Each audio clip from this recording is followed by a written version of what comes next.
Well, it's one for the money, two for the show, three to get ready. Now go, cat, go, but don't you step on my blue suede shoe. You can do anything but lay off of my blue suede shoe. Well, you can knock me down, step in my face, slander my name all over the place, and do anything that you wanna do.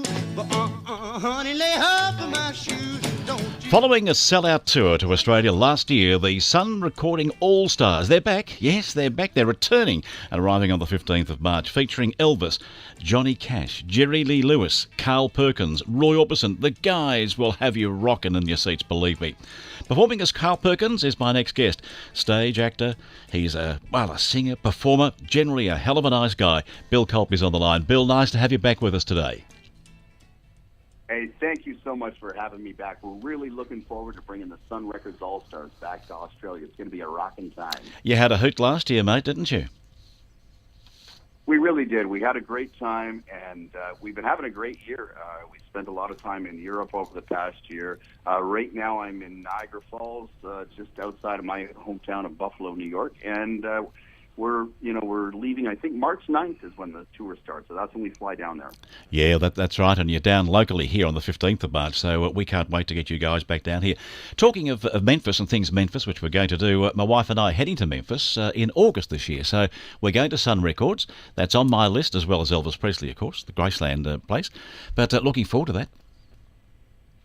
Oh, I'm so excited to hear that you're doing that, because somebody like yourself that really has a knowledge of the music and of music history and appreciation for it. I mean, it's the birthplace, right? You got to go. Sun Records is just, if walls could speak, right? It's an incredible place.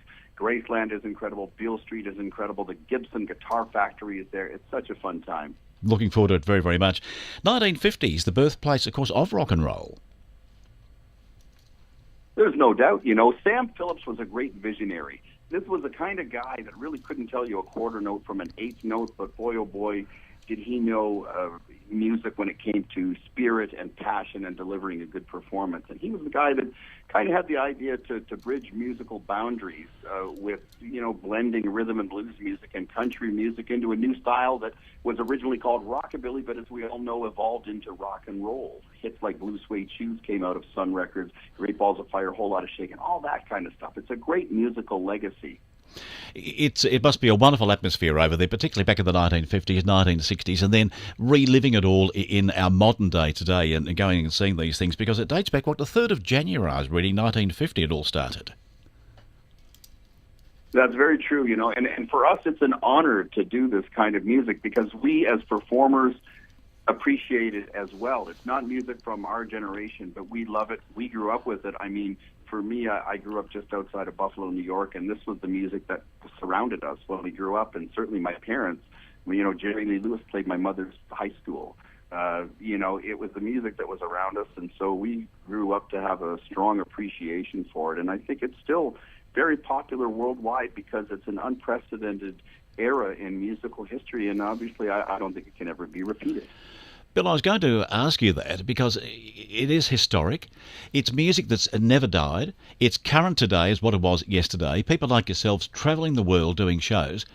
Why is it so popular? Can you pinpoint it? I don't think it's just one thing. I think the songs are great. I think there's no doubt that when you listen to a Sun record act, there is a purity to it. There is a passion that comes through loud and clear. There's a freshness to it. There's an organic quality. So those records, as primitive as they are by today's standard in terms of the recording quality, there is something that is there. It's an inexplicable sort of quality. Like I said, you could call it passion, spirit, whatever you want. There's something in all of those records, and I think that's what made them hits then, and that's why you can turn it on right now, and you get a certain feel, a certain vibe. Bill, Sam must have had people knocking on his door left, right, and centre 24 hours a day to record. Well, I certainly think he did because he was on the cutting edge. Initially, he started out recording blues acts, and there wasn't a whole lot of people that would record blues artists back then. But, he had hits like Jackie Brenston and his Delta Cats with the song Rocket 88. He recorded, Ike Turner, B.B. King did early recordings there, even Muddy Waters. So he gave a lot of opportunities to artists that wouldn't have otherwise had a chance. And then once he sort of found that hybrid act in Elvis Presley, when Elvis Presley released That's All Right Mama, the floodgates opened up, and people like Johnny Cash and Carl Perkins heard that song on the radio in the South, and they're like, what is that? That sounds like the kind of stuff I'm doing. And they started seeking out Sam Phillips, and the floodgates opened, and Sam had an open pair of ears. He had a great engineer and a guy named Jack Clement who also helped work with some of the young acts, and it was an incredible 10-year period for sure. Bill, you're a busy guy. You do something like 200 shows a year, don't you? Yeah, I'm always working for sure, and traveling is a big part of the business, and but I love it. I love what I do, and like I said, it's an honor to keep bringing this music forward to the public and helping to keep these legends alive. I'll never stop doing it. Tell me about that age of 7. I was reading that you were in I think it was dressed as a cowboy. Tell me about those days. Yeah, that's right.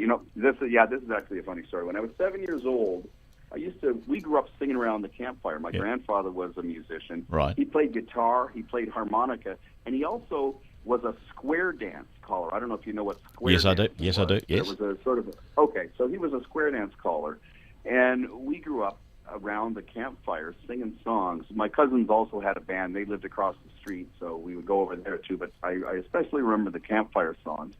And there was a local talent show at the high school, and so we went in it, and we dressed as cowboys, and we were dressed as Butch Cassidy and the Sundance Kid, which was a popular movie at the time. Yeah, good on you. And the song Raindrops Keep Falling on My Head by B.J. Thomas was a hit, and so we dressed up, and we won first prize. So we won $15. Yeah. We split $7.50 a piece, and I like to joke that unfortunately the rate of pay for musicians hasn't changed a whole lot since back then. Yes, I think you're right. $7.50. What did you do with your $7.50? Did you bank it?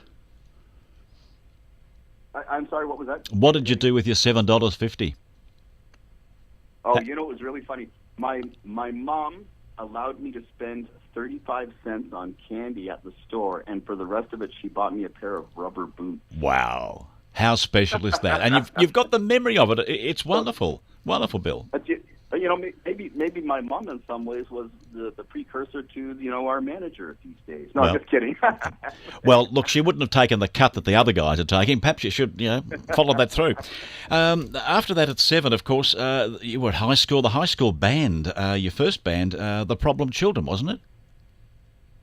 Yeah, that's right. That was a pretty hard-edged rock and roll band. I mean, we had a punk influence, but we were also influenced by 1950s rock and roll and 1960s rock and roll. And I had a real good time playing with that band. They released several albums. We had albums on the alternative charts in Canada.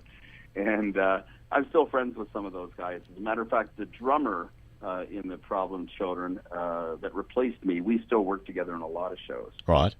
So you remained friends over all of those years? Oh, absolutely. All these years later, yeah. Then you had the solo CD in 2005, Roots and Roll, and that peaked quite high in the US. I think you got to number 11, didn't you? Yeah, that did pretty well for me. We were signed to a Canadian record label called Bullseye Records. I had some great people that I had worked with over the years. I had Garth Hudson from the band, who's a very revered Canadian act, work on it with me. We got a fair amount of airplay with it, and it's a record that I'm still very proud of to this day. Bill, I said earlier there that you do about 200 tours a year. You're a very, very busy guy, but as well as that, you do a lot of voice acting too. The listeners might recognise your voice there from Independence Day, The Avengers, Ghostbusters, of course. Yeah, I've done... there's been a number of Hollywood movie projects that I've lent my voice to in different capacities. Yeah. And I seem to get things like superhero movies, so I did the second Avengers movie. Oh, actually, no, I did the first Avengers movie, the second Spider-Man movie. Spider-Man 2 I did, and I did Marvel's The Avengers.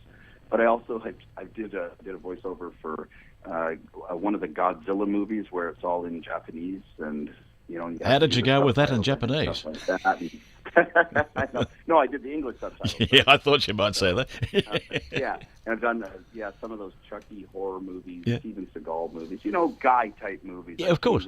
What's the latest one you've done? Yeah. What's the latest? What was the latest one? What's the what one? What was the last one you've done? you know what I did a thing for an American television show called Pawn Stars. I don't know if they have that down there. Yeah, I heard it. Yes, yep. So, okay, yeah. So So anyways, yeah, that's the kind of stuff that I do. Porn stars. Okay. But I love doing it. Oh, And, it's a hell of a lot of fun, isn't it? We had a lot of fun. We had a lot of fun doing that sort of stuff.